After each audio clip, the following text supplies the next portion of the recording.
Kita ini teman-teman sangat bersyukur dengan lahirnya Rasulullah Sallallahu Alaihi Wasallam. Kenapa bersyukur? Karena hari ini kita bisa mengerti cara mandi yang benar. Ketahuilah bahwa cara mandi yang benar itu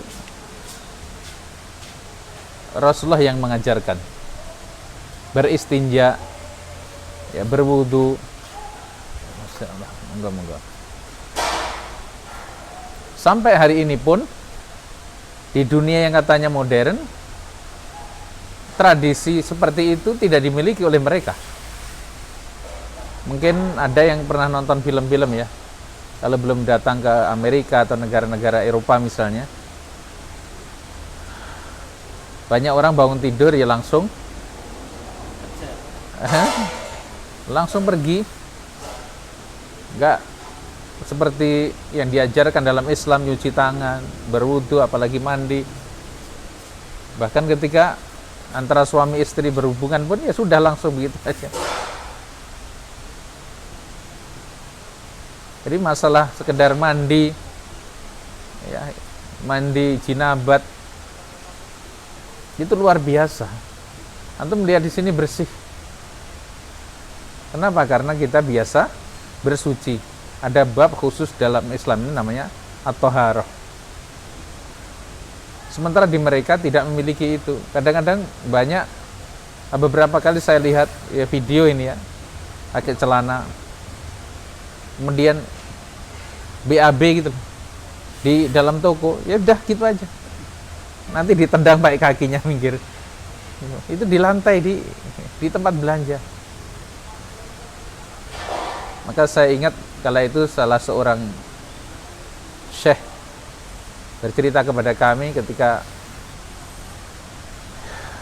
Ali Juraisyah kalau nggak salah waktu itu bercerita kepada kami ketika beliau baru datang di Amerika, diterima di ruang tunggu di bandara. Tiba-tiba beliau mencium bau yang sangat amis, busuk, pokoknya nggak nyaman sama sekali. Beliau hampir muntah berada di tempat situ. Maka beliau bertanya kepada temannya yang agak telat menjemput. Ternyata itu, ya saya lihatlah orang-orang di sana itu. Jadi di sekitarnya itu ada penduduk setempat, ya orang sana asli, yang udah berkumpul-kumpul begitu, ya penumpang semuanya. Apa yang terjadi? Mereka biasa tidak istinja. Tidak istinja. Entah mandi sudah berapa hari. Jadi bersyukur sekali teman-teman semuanya, kita diajarinya untuk potong kuku, ya, maksimal 40 hari, potong rambut juga begitu, maksimal 40 hari. Ya setiap Jumat, yes. Tapi apabila tidak bisa, maksimal berapa? 40 hari. Bulu ketiak tidak dibiarkan, tapi diapain? Ya not full ibit, dicabut, bukan dikerok. Apa bedanya? Karena ketika dicabut pori-porinya lebih besar dan akan memperlancar keluarnya keringat itu bedanya.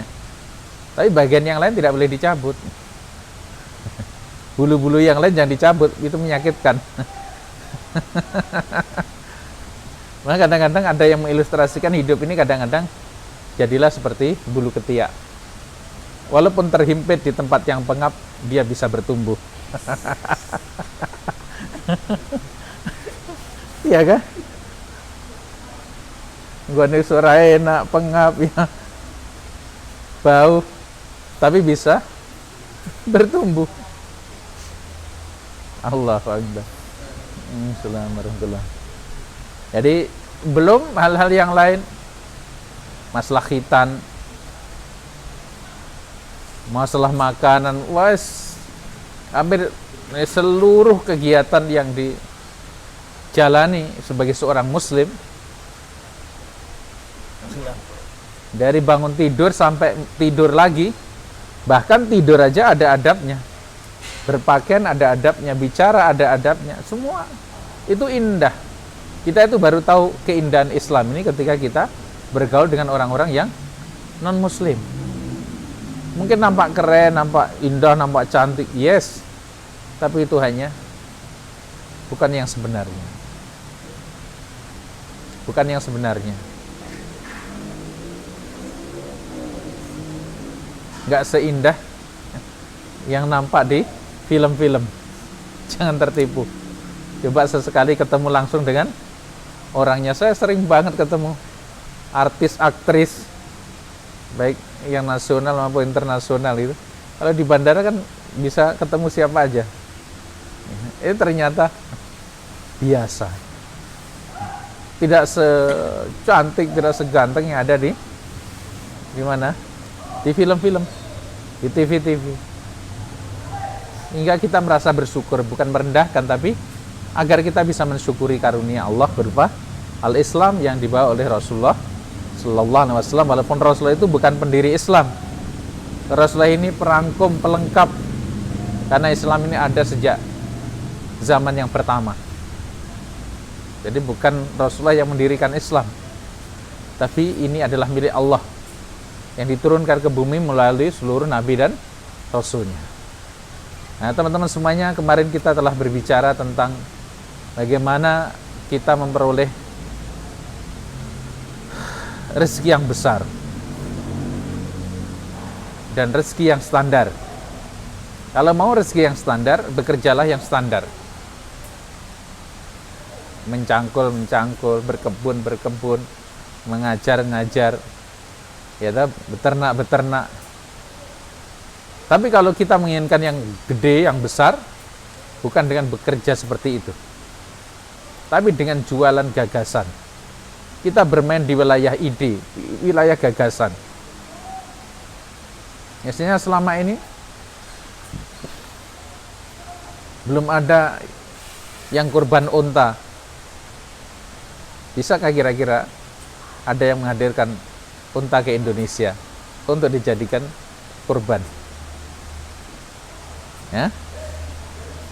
Oke, Mas, kira-kira menarik nggak? Kurban unta. Saya yakin banyak. Ketika dulu kurma itu belum bisa berbuah di Indonesia ini. Kemudian ada beberapa orang yang mencoba dan akhirnya berhasil. Di Pasuruan ada, di Ponorogo ada, di kawasan pantai utara ada. Itu berlimpah kurmanya. Itu respon dari masyarakat kayak apa? Kemudian menanam pohon zaitun. Saya punya kawan grup ini di Surabaya ini yang permintaan untuk nasional aja setiap hari itu berkuintal-kintal, tapi masih belum bisa terpenuhi. Bagaimana cara dia? Dia nyari tanah-tanah yang murah. Tanah-tanah yang murah. Katakanlah ada 1 hektar. Mungkin per meternya 50.000. Nggak nyampe 100.000. Paling tinggi 100.000 lah gitu kira-kira. Nah, itu dikapling-kapling. 150 meter, 200 meter. Ini di-share ke teman-teman. Siapa yang mau beli tanah ini? Nah, karena ini masih pinggir tempatnya, dipakailah oleh kawan kita ini untuk apa? Untuk menanam pohon zaitun. Jadi nanti ada sharing profitnya. Dari sebelum mereka ini lahan itu dipakai, ya, maka dipakai untuk menanam zaitun. Dan nanti apabila didirikan rumah, tetap ada bagian, ada beberapa pohon yang masih tetap produktif. Tidak hanya menanam, tapi juga menyalurkannya. Bisa nggak kira-kira di sini mencari lahan-lahan? Tidak harus kita beli sendiri. Jual ide. Itu kan jual ide. Jual gagasan. Ini ada bukit depannya ke arah Pampung, ini kanan jalan. Depannya Pak Lurah ya. Ada bukit itu sekitar berapa itu? Total 10-12 hektar. Harga 300. Mana ini? Bukitnya mana ini? Yang ini ya? Itu dijual, yang atasnya ada satu makam itu makam pemiliknya dan bisa dipindah. Katanya bagus sekali, saya belum pernah sampai sana. Bayangkan 300.000 di sini, akhi. Antum naik ke arah kemarin itu, ya, ke arah Madirdo yang atas kemarin itu sudah 1,5 juta. Yang kita ke arah Mahatnya itu. Kalau Madirdo sendiri udah sampai 5 juta. Di kawasan wisatanya udah 5 juta per meter. Dan di sini masih ada 300, mungkin ditawar lagi, tapi juga 12 hektar. Duitnya sopo? Ya jangan nunggu duitmu. Kadang-kadang ada orang tuh bingung ketika dapat duit banyak mau bisnis apa ya? Iya enggak? Belum tentu loh kalau antum alasannya saya nggak punya modal. Ketika betul-betul dapat modal, antum masih bingung, argi opo? Untuk apa dapat duit? Untuk apa duit segitu besar ini? Nah, sekarang latihan. Kira-kira kalau lahan seperti itu di kapling dapat berapa? Mungkin ada mahatnya di atas sana. Khusus 1 hektar untuk mahat, ada masjidnya, ada rumah para asatidnya, rumah kiainya, untuk santrinya, untuk belajarnya, untuk tidurnya. Hah? Ada lapangan apanya, Mas? Lapangan kelinci. Iya, untuk 1 hektar itu khusus lingkungan pesantren. Dan siapa orang-orang yang berada di sekitar tanah itu? Kan masih ada 9 hektar atau 11 hektar kan? Ambillah untuk pondok 2 hektar. Jelek-jeleknya ada 8 hektar lagi. Di kapling-kapling 300 meter, 400 meter. Banyak orang-orang dari kota itu pengen nyari tempat yang dingin dan dekat pesantren. Tuh. Kira-kira kalau dijual 500 per meter atau katakanlah 1 juta karena untuk apa? Pematangan lahan dan sebagainya. Laku nggak kira-kira? Laku, jual ide. Nah, nanti pemilik lahannya dibilangin, Pak, kita akan begini-begini. Bapak sepakat di harga 300.000. Nanti kita jual harga sekian, Bapak dapat sekian persen. Udah gimana? Tapi kita nggak punya duit apa-apa sekarang. Ya. Orang-orang yang bermain di wilayah properti itu tidak selalu dengan modalnya sendiri, kebanyakan dengan ide. Dengan ide.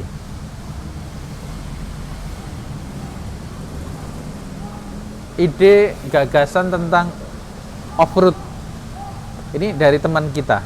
Ada teman saya yang dulu ketika duduk-duduk di terminal ngobrol-ngobrol. Wah, ini ada banyak spot ya, tempat-tempat yang bagus di kawasan kita ini. Tapi sulit dijangkau. Jalan kakinya berat, medannya jauh. Bisanya dengan off-road. Itu apa namanya? Jeep-jeep itu. Akhirnya ide itu disampaikan ke orang lain. Tiba-tiba ada yang mulai beli Jeep 1, 2. Pakainya 300, 500, 400, 500 dan seterusnya. Yang sekipan ya toh. Naik ya terus ke Sendang sampai ke Ngelora. 400, 500 itu 1 Jeep. Yang kemarin Sakura Hill ada yang pernah ikut?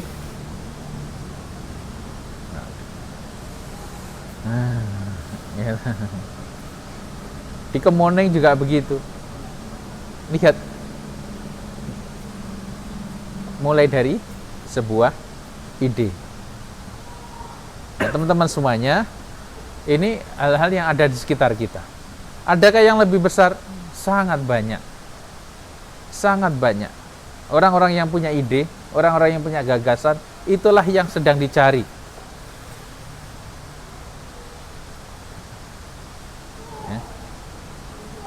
Kalau kita ingin menjadi orang hebat, orang besar, punya penghasilan besar, bermainlah di wilayah ide, juallah gagasan.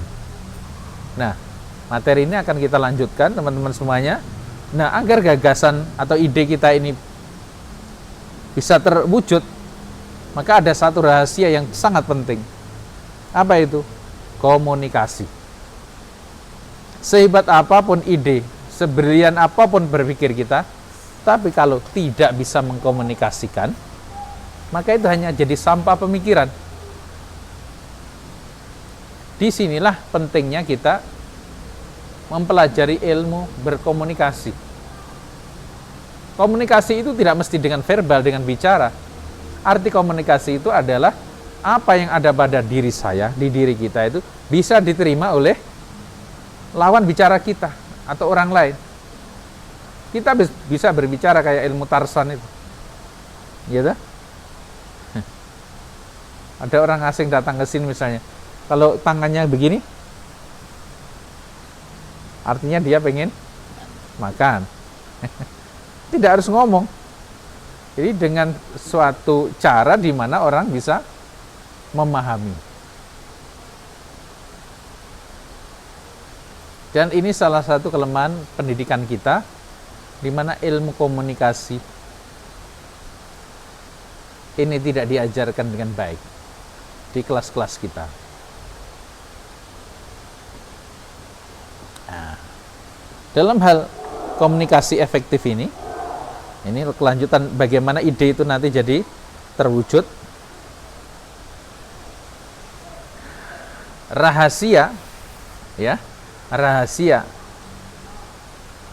kita menyampaikan ide atau gagasan kepada orang-orang yang berkompeten itu semuanya ada pada 3 menit pertama. Dan termasuk ini ilmu kita ceramah, pidato, seminar, presentasi. Ya, karena ide itu harus dipresentasikan. Itu sangat tergantung 3 menit pertama.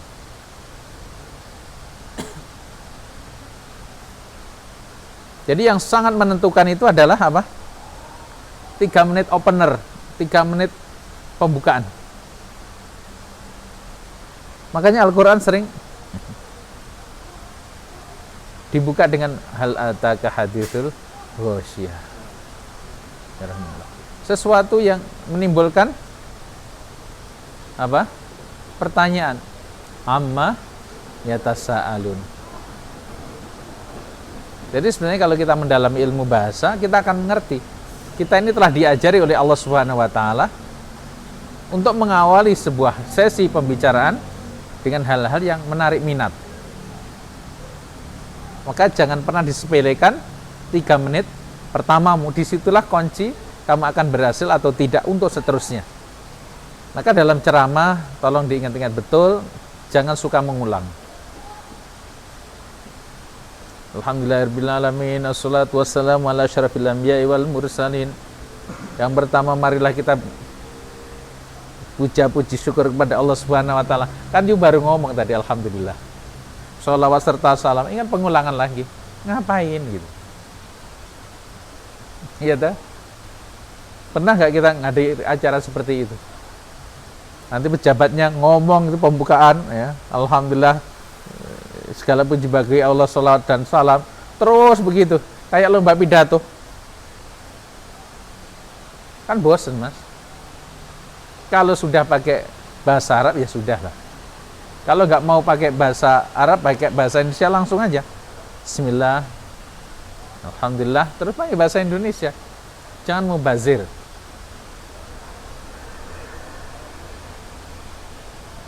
Jadi orang-orang yang sangat berhasil dalam hal presentasi ataupun memberi motivasi itu sangat tergantung pada menit-menit awal. Hingga ketika antum mau mempresentasikan apapun, perhatikan itu.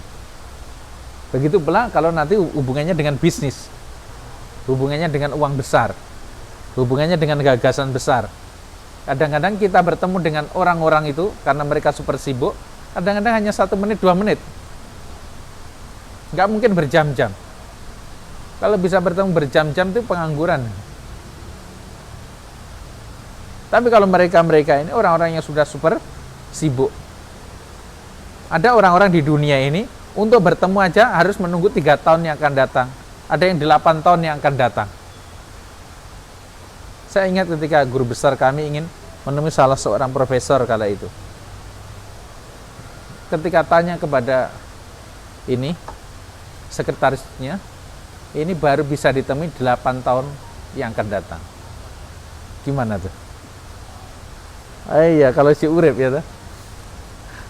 Jadi waktu itu kita baru mengerti al-waktu athmanu minaz zahab. Bahwa waktu itu lebih mahal dari emas itu ketika ketemu orang-orang hebat seperti itu.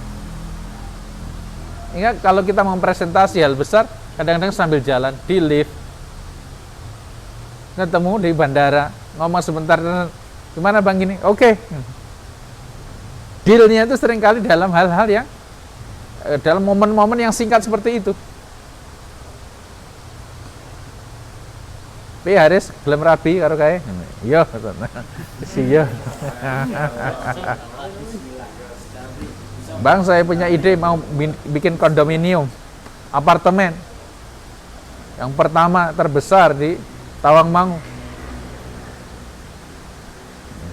Tanahnya gimana, harganya berapa, BEP-nya, kembali modalnya perlu berapa lama, siapa calon pembelinya. Cepat, yang penting untung. Maka diingat, kalau kita ketemu orang-orang yang sukses, orang yang kaya raya, para pengusaha, jangan pernah minta bantuan. Kemarin diingatkan kan, jangan pernah minta bantuan. Tapi katakanlah, Pak, maaf, apa yang bisa saya bantu untuk Anda? Sebenarnya Bapak, saya punya ide nih, saya punya gagasan ini. Nah, sampaikan itu. Berlatihlah. Ya, kita memiliki gagasan terhadap banyak hal, dilatih aja. Dan berlatih untuk mempresentasikannya. Jangan bayangkan presentasi itu harus pakai tertulis rapi di ruangan, itu yang resmi. Tapi sering deal-deal besar itu di tempat-tempat yang tidak pernah kita sangka, di warung, di kafe, di resto, di pesawat mungkin, di bandara mungkin, pas papasan di mana.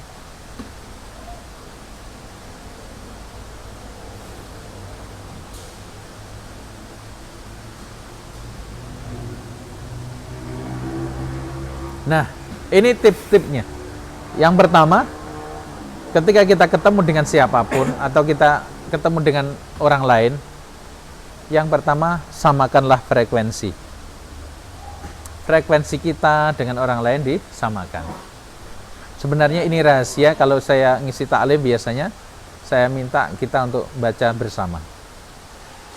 Baca Al-Fatihah, baca surat bersama. Kalau SDK di luar biasanya saya baca dulu, kemudian diikuti kayak talqin begitu. Untuk apa? Menyamakan frekuensi.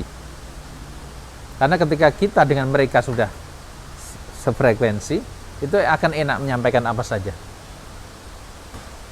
Itu rahasianya itu begitu. Karena orang datang ke tempat kita ini, kalau taklim besar ya, ada yang tadi baru dimarahin istrinya, dimarahin suaminya, dimarahin bosnya, ada persoalan anaknya sakit ini, ayamnya sakit, kucingnya hilang, ada saja ya tanamannya belum jadi ditanam karena banjir. Banyak. Jadi ketika datang itu dengan berbagai macam persoalan sendiri-sendiri. Ini disamakan. Salah satunya dengan membaca bersama. Nah, begitu pula ketika kita ketemu dengan orang. Ya, siapapun orang itu. Bagaimana cara agar kita menyamakan frekuensi? Carilah minat orang tersebut. Orang ini senangnya apa ini? Jadi kita harus belajar banyak melihat, banyak memperhatikan, ya. Antum harus latihan, teman-teman semuanya. Karena kita ini dicipta oleh Allah untuk menjadi makhluk sosial. Al-insanu madaniyun bitab'i, kata Ibnu Khaldun. Kita ini makhluk sosial yang tidak mungkin akan hidup sendiri. Kita semuanya terus berhubungan dengan orang lain. Jadi agar kita ini mudah menjalin komunikasi dengan siapapun, perhatikan Apa sesuatu yang jadi minat, hobi, kesukaan orang tersebut. Atau mungkin prestasi-prestasinya. Ya. Atau misalnya bersilaturahim ke siapa? Ustaz Zainal Amri ya, yang kuda itu. Karena dari NTB beliau. Ya. Ajaklah ngobrol, Ustaz gimana kudanya? Ah, ini kira-kira dia akan mampu bercerita berjam-jam, nggak ada habisnya, nggak bosen. Kita ngerti ini titik sama yang menyamakan frekuensi. Kita harus ngerti itu. Jangan melulu tentang diri kita, tapi kita harus belajar apa? Mengerti, memahami. Kita harus banyak memahami. Kita masuk ke rumah orang, lihat ya tetap dijaga pandangannya. Ya celinguan oleh tapi masih terkendali. Oh, wah ini Pak bagus nih fotonya, lagi di mana Bapak ini? Kayaknya lagi seneng ke gunung ya. Iya itu di Mungkrang itu. Wah, ajaklah bicara tentang pengalaman yang ada di foto dia itu. Langsung begitu. Jangan buru-buru, Pak saya dari Eskarima, saya hafal Quran, saya begini-begini. Alah, nggak menarik bagi dia. Setiap orang itu tertarik kepada hidupnya sendiri, bukan hidup orang lain. Agar antum menjadi kaifa taksibul akharin wa tu'athiru alaihim. Ini ada buku lama banget ini. Sudah ditranslate ke berbagai bahasa. Ya. Judulnya itu tadi. Bagaimana mencari kawan dan mempengaruhi orang lain. Nanti saya share covernya. Saya punya bukunya. Itu bagus sekali. Ya, bagus sekali.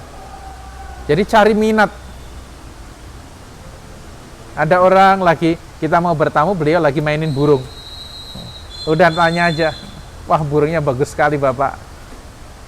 Ya dek ini dia akan langsung bercerita. Yang penting kita bisa diterima dulu dengan senang. Bagaimana caranya? Masuklah ke dalam apa yang disenangi oleh orang tersebut, bukan apa yang menjadi kesenanganmu. Kamu bertamu kepada orang yang senang burung, sementara kamu benci. Pak, dalam Islam nggak boleh loh menyiksa burung. Apalagi nggak ada jodohnya begini. Dosa Pak, sebaiknya dilepas. Kira-kira nanti mau presentasi gimana tuh?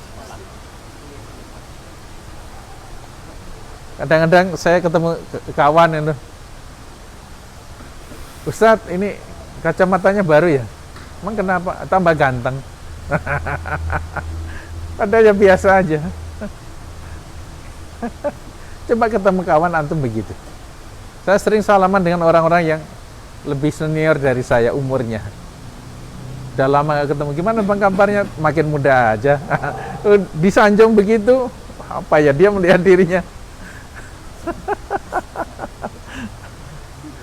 Masuklah. Ketemu santri juga begitu. Apa minatnya anak ini? Latihan. Jadikan ini laboratorium antum ini, mumpung di pondok ini. Latihan untuk peka mengenal orang lain. Belajar dari para santri juga boleh. Kan antum tahu ini petanya, anak-anak ini sukanya yang ini apa, yang ini apa, yang ini apa. Kalau ada anak itu sukanya game, masuklah dari permainan game. Ada film bagus bikinan Jepang itu. Anak-anak yang selama ini itu sukanya main game, kemudian selalu prestasinya buruk. Saya lupa filmnya itu. Anak SMA gitu. Akhirnya dia dileskan oleh orang tuanya. Selalu pergi. Akhirnya ketemulah guru yang pintar ngeles. Dibuka bagaimana caranya? Dari bahasa game. Gamer itu kan terlatih untuk tidak pernah menyerah. Tidak pernah menyerah. Hah? Mau menyerang dari sini nggak bisa. Ibaratnya semua pintu tertutup, maka dia akan mencari peluang. Ada jendela. nggak bisa meloncat, nggak bisa berlari, maka dia akan merangkak. Nggak ada habisnya. Dia mengerti bahasa game. Kita memang perlu tahu banyak hal. Walaupun nanti yang fokus, yang keahlian itu lain lagi. Ilmu tentang manusia. Hingga, mohon maaf, saya sering, teman-teman tuh heran, gimana saya baru ketemu dengan seseorang, dalam waktu kurang dari 5 menit, saya memiliki informasi yang banyak tentang orang itu. Kadang-kadang kita beli minuman ronde itu loh, yang hangat-hangat ya. Wah, kita sanjung ini rondenya enak, kayaknya ini warisan ya Pak. Langsung dia cerita, ini memang warisan dek. Saya punya 2 anak, sudah kuliah semuanya. Mulai tahun berapa Pak? Wah, itu panjang kali lebar tuh. Bagaimana dia menceritakan karirnya sampai bisa mengkuliahkan anaknya melalui jualan ronde. Ilmu itu. Bagaimana dia mau terus terang sebegitunya? Karena kita tahu apa yang menjadi hobinya. Nah, nanti presentasi bisnis itu sedikit aja. Pak, saya mau bikin gini. Ya butuh dana berapa? Nah kan gitu. Jadi bisnis itu sedikit aja. Ya nanti proposalnya Pak kita kirim, minta emailnya atau apa, selesai enggak? Minimal kita itu sudah diterima, ada tempat di hati kita. Ada tempat kita itu di hati dia.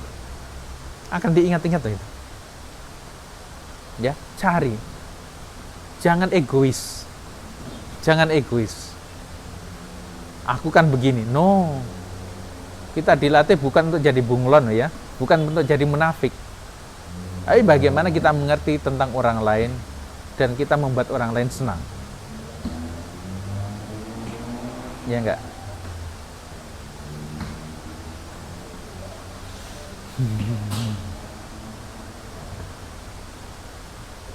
Dulu ketika Deddy Corbuzier, memang sejak kecil dia maniak sulap ya. Ya, maniak sulap dia itu. Saya lupa kemarin dia bayar pajak itu 13,4 miliar atau berapa. Pajaknya aja itu. Berarti duitnya piro ini? Kalau pajaknya aja segitu. Jadi ketika dia sekolah SD kelas 5 atau kelas 6 saya lupa, dia cerita sendiri. Ketika pulang itu nilainya merah-merah begitu. Ya, merah. Kan nggak bagus tuh. Orang tuanya nggak marah. Dad, asal you dapat nilai 7, ayah akan belikan alat sulap yang kamu suka. Serius ya? Serius. Akhirnya dia belajar betulan. Untuk apa? Bukan karena pengen nilai loh dia. Pengen alat sulapnya itu. Dia termotivasi. Apalagi hanya angka 7, kecil. Nggak minta 9 ayahnya. Enteng. Apa yang terjadi? Ternyata angkanya malah sempurna. Tidaknya 7. Dia ingat kisah itu. Ingat kisah itu. Dan itulah yang dipakai untuk memotivasi dirinya dan orang lain.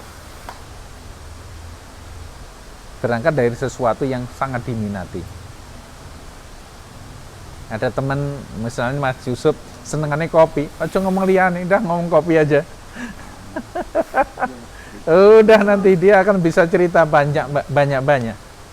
Karena ketika kita ketemu orang lain, kosongkan gelasmu. Kosongkan gelasmu. Apalagi kalau dengan guru. Walaupun antum udah tahu, pernah nggak tahu aja. Dan bisa jadi pengetahuan yang datang ke kita itu dari versi yang lain. Ada pengayaan. Bila kita belum tahu akhirnya jadi tahu, kalau sudah tahu akan semakin tambah. Kekayaan kita, perbendaharaan pengetahuan kita semakin bertambah, itu yang penting. Ya, mungkin ada yang pernah berprestasi apa, dengar-dengar, kalau tidak dianya mungkin keluarganya, ada anaknya. Iya, anaknya. Pak, katanya anaknya diterima ini di kedutaan, anaknya terima Pak. pernah ikut olimpiade apa, wah senang dia, disanjung, mereka merasa tersanjung. Orang yang mampu memperlakukan orang lain dengan cara yang sangat menyenangkan itu akan mudah diterima dimanapun. Ini ilmu yang sangat langka, ilmu yang sangat mahal, teman-teman semuanya. Kalau antum menguasai, antum akan bisa menjadi apa aja. Antum jadi kiai perlu itu, antum jadi ustadz perlu itu, jadi motivator perlu itu, jadi pengusaha sangat perlu itu.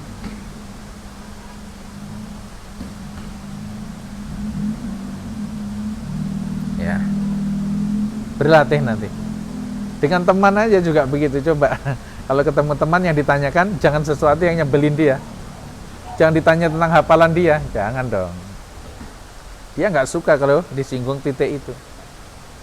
Misalnya tentang apa yang menjadi minat dia.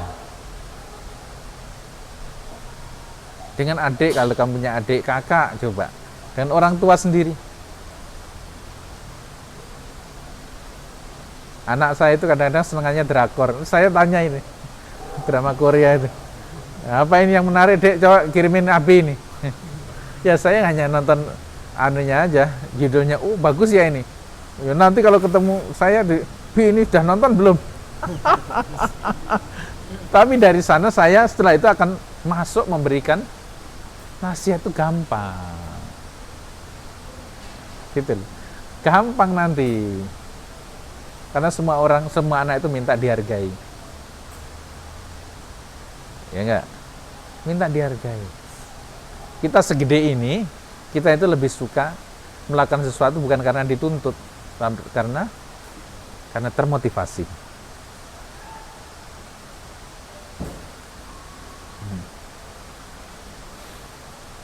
Ya. Ini yang lain, yang kedua adalah dengan mengingat namanya dan menyebutnya. Jadi kalau ketemu seseorang, sebut namanya. Bahkan akan hebat sekali setelah 10 tahun antum diingat namanya. Dulu ada ulama besar di Mesir, teman-teman semuanya. Jadi kalau ketemu dengan kawannya, itu selalu ditanya anaknya berapa, usianya berapa, namanya siapa. 5 tahun, 10 tahun ketemu lagi, beliau langsung menanyakan, bagaimana Ahmad? Sekarang kan usianya udah 12 tahun. Nah itu gimana kira-kira? Sampai sang ulama itu, ya, sangat terkenalnya, penyakit anaknya itu, sejarah anaknya itu punya buku sendiri-sendiri. Melebihi catatan dokter. Jadi sejak kecil, lahir sekian, sakitnya ini obatnya ini, dokternya ini. Jadi punya kasyaf dia. Kayak rapot begitu. Rapot perjalanan setiap anak. Salah satu nama putranya adalah Saiful Islam. Beliau menceritakan bagaimana sang ayah melakukan itu. Dan kemampuan beliau menghafal nama itu hebat. Nah, coba antum latihan. Latihan kalau ke teman-teman, masuk nyeluk gendut kan enggak.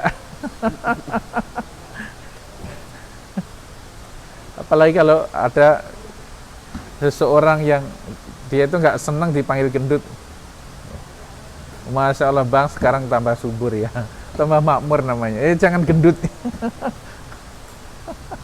Walaupun sama sejatinya, gendut is seksi kan begitu.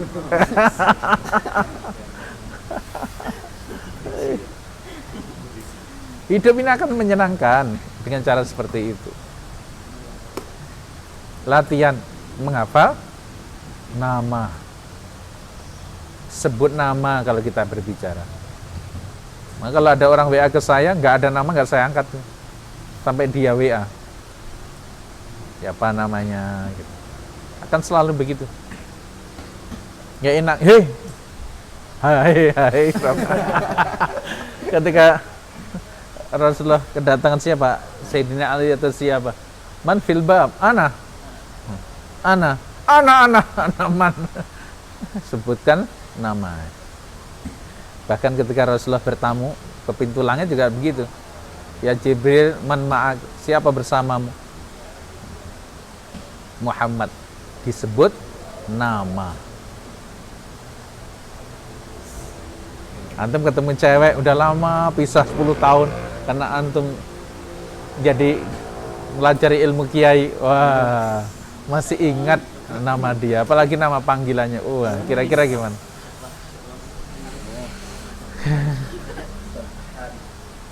Iya, Masya Allah.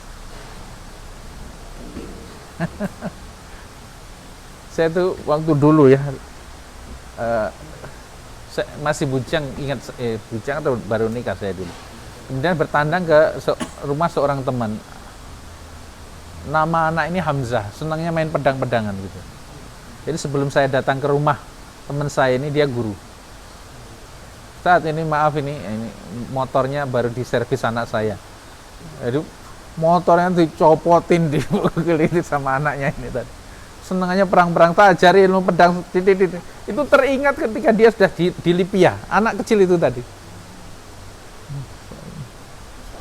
Ustaz ingat nggak dulu ngajarin saya pedang-pedang waktu kecil?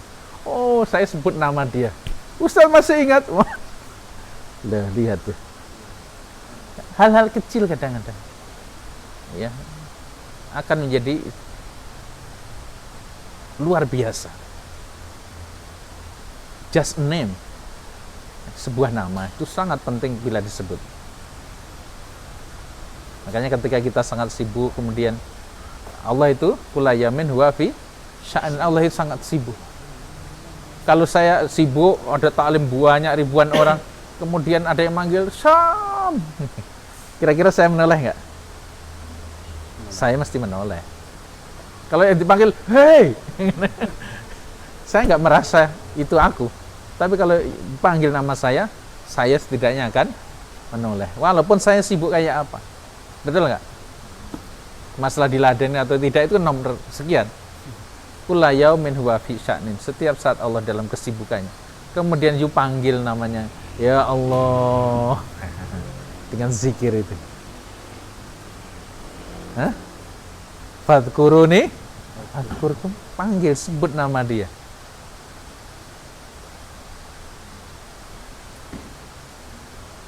Allah itu ada. Kapan? Kapan Allah itu ada?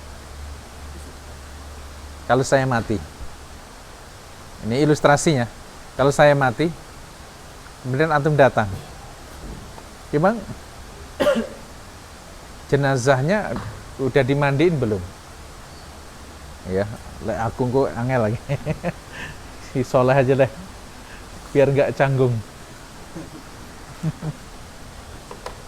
Kalau soleh ini meninggal misalnya, antum mau ngomong, tanyanya, soleh dia dimandiin belum? Pertanyaan antum, soleh atau jenazah? Hah? Jadi yang meninggal si soleh ini. Kalau kita mau tanya gimana? Si soleh dia dimandiin atau jenazahnya dia dimandiin belum? Atau mayatnya dimandiin belum? Jenazahnya kan? Kemana kalimat solehnya? Hilang. Iya dah, hilang. Nama itu hilang. Betul ya? Nggak ada soleh. Begitu mau dikafani, soleh dia dikafani belum? Yang ada adalah mayatnya udah dikafani atau belum, jenazahnya udah dikafani atau belum. Solehnya hilang lagi. Tuh. Ketika mau disolatin, gimana? Soleh atau jenazah? Jenazahnya lagi. Betul kan? 3 momen hilang namanya. Begitu dimakamkan gimana? Ditulis di sana almarhum soleh, bukan almarhum jenazah lagi. Disebut kembali apanya? Namanya. Betul?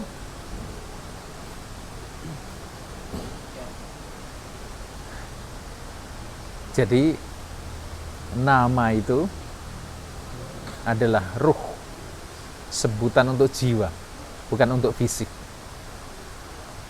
Ketika kembali dimakamkan, maka ruh itu sebenarnya kembali ke makam itu, namun tidak bersatu dalam jasad sebagaimana ketika di dunia.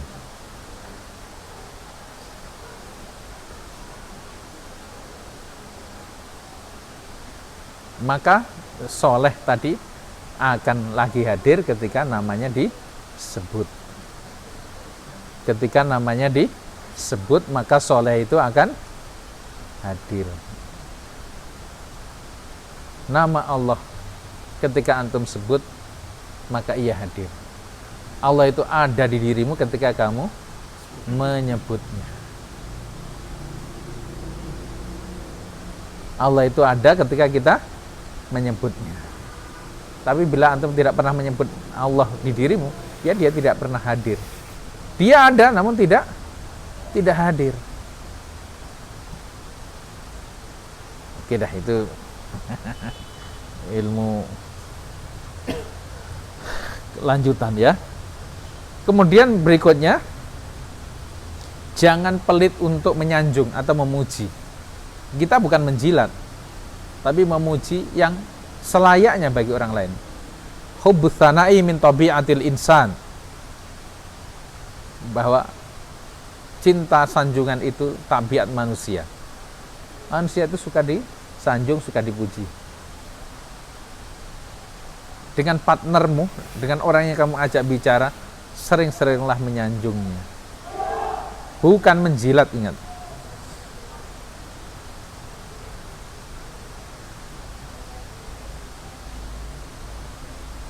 Ada teman baru dirian pesantren, santrinya 10. Masya Allah Ustaz, antum sabar sekali ya. Sini setahun, 2 tahun udah ada 10 santrinya. Wah ini hebat-hebat. Nanti semuanya jadi ulama seperti antum. Nah, disanjung. Ustaz, apa antum ini? Wah setahun baru 10 santrinya. Emang nggak laku pesantrennya? Gimana kira-kira begitu? Iya tuh. Jangan pelit menyanjung. Saya ke tukang cukur manapun, Masya Allah. Hari ini dapat berapa bang? Gitu, yang dari yang 5 ribuan situ deh, sampai yang 10 ribu, 12 ribu. Jadi partner, jadi tempat kita bicara enak. Kita puji. Ada yang cepat sekali guntingnya, ya rahmat. Murah, bagus. Iya dah. Puji prestasi orang lain. Jangan terlalu pelit untuk memuji orang lain, menghargai orang lain. Garis, aceh khusuk.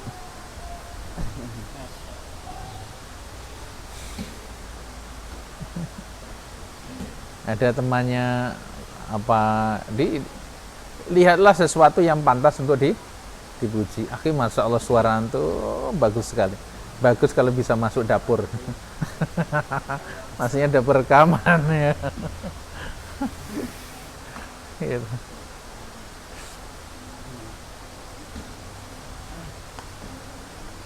Sama santri, sama murid. Puji itu kemajuan apa yang mereka bisa lakukan. Apalagi kalau urusan dengan bisnis, para pengusaha, sanjung.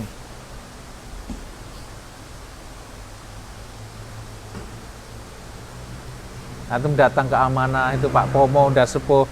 Masya Allah Pak Pomo ini. Sanjung lah. Di usia Bapak sekian kok masih sehat gini ya Pak ya. Nah, nanti dia akan cerita, saya itu usia sekian Ustaz. Saya biasa setiap hari jualan sekian, makanan saya begini. Oh, asik dia.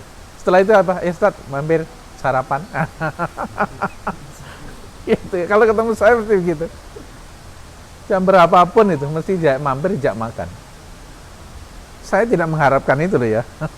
Tapi itu sedikit bahwasanya ketika kita menghargai orang lain, kita juga dihargai. Bukan kita gila hormat, tapi inilah manusia. Kita membutuhkan, saling membutuhkan. Nanti jangan terlalu egois.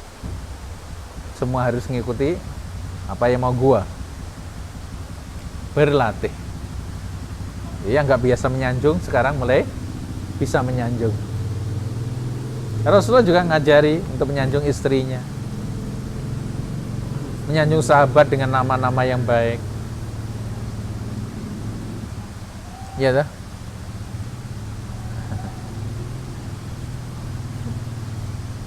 dilatih. Karena tidak ada merugi orang-orang yang menyanjung itu. Bukan menjilat.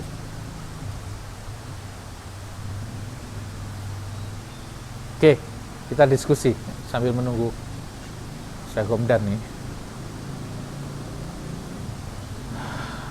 Ada yang mau disampaikan? Jadi ilmu komunikasi ini sangat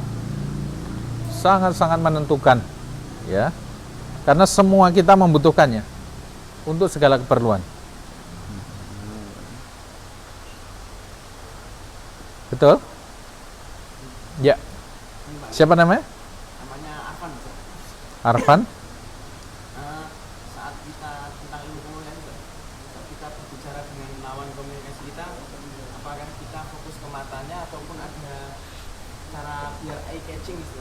Mungkin tips-tipsnya. Orang itu tidak suka kalau diselidiki dia. Iya enggak? Ya jangan menunduk terus, ya sesekali lihatlah wajahnya. Jangan ojo nyingkur.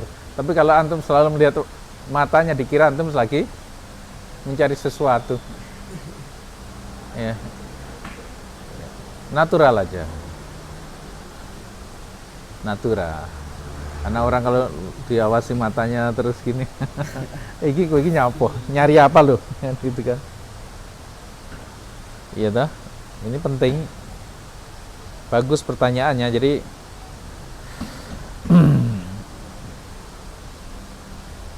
jangan sampai orang yang kita ajak bicara ini merasa terselidiki, tertuduh, terhakimi. Maka jaga sikap. Di antara sikapnya ya tadi berhati-hati menggunakan pandangan. Tapi ya jangan kemana-mana pandangannya yang pada hal yang tidak perlu gitu ya. Biasa aja. Ya Allah, aina huwa. Ada yang lain? Iya, Mas. Namanya Fauzan. Apa?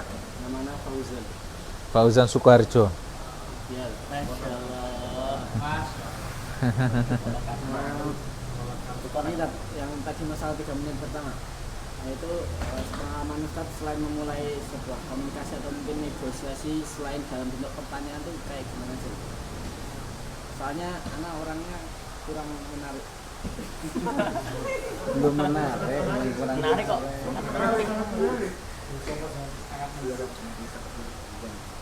Maksud antum kurang menarik itu gimana?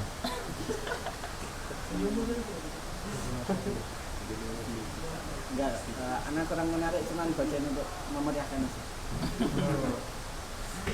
Berarti pertanyaannya nggak perlu dijawab ya? Pertanyaan diada-adakan itu sulit jawabannya biasanya. Biar lebih banyak modelnya loh.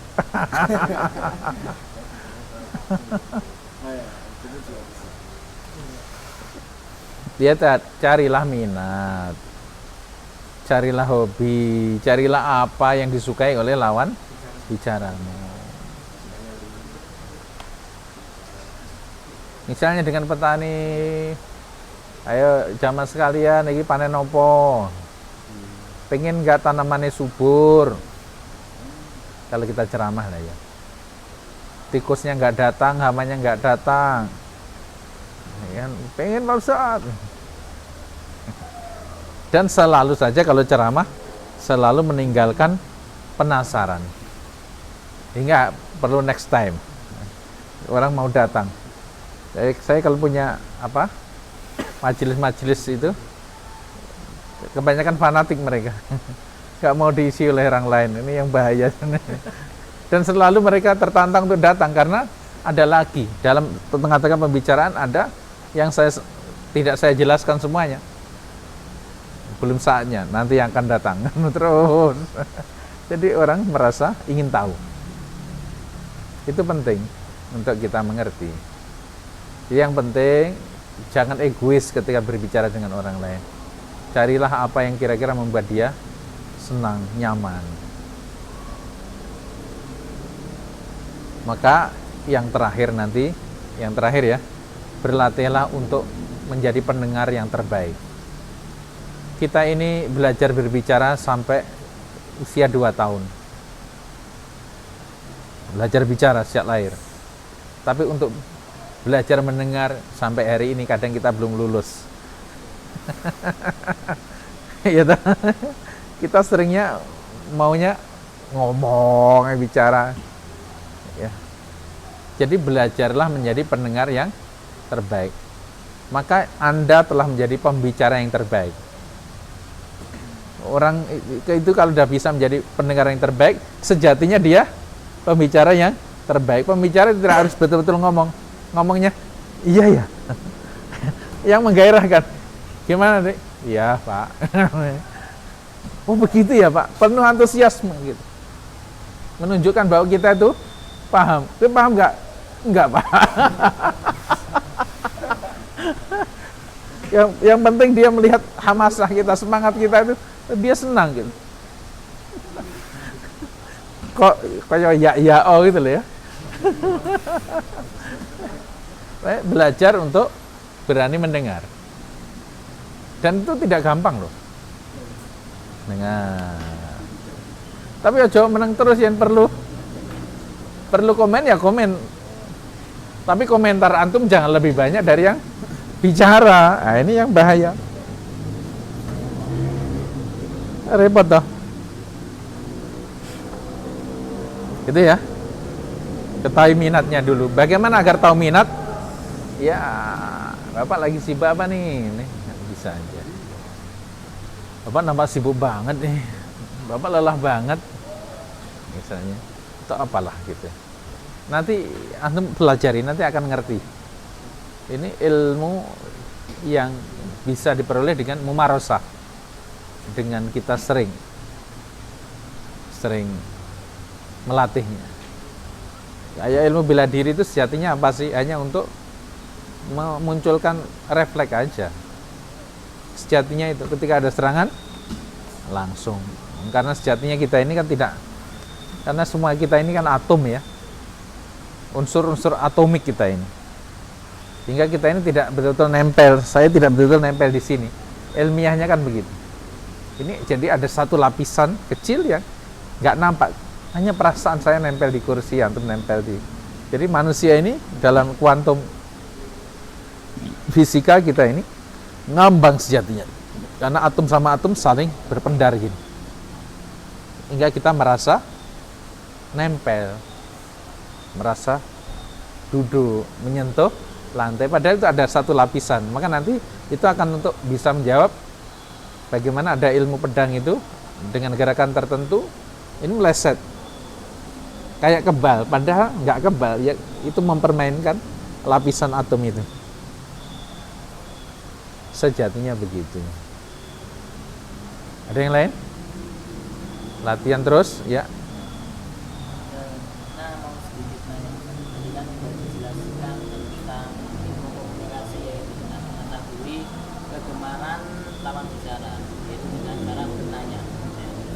Nah, tapi kadang Anda menemui orang-orang itu yang tidak suka bertanya.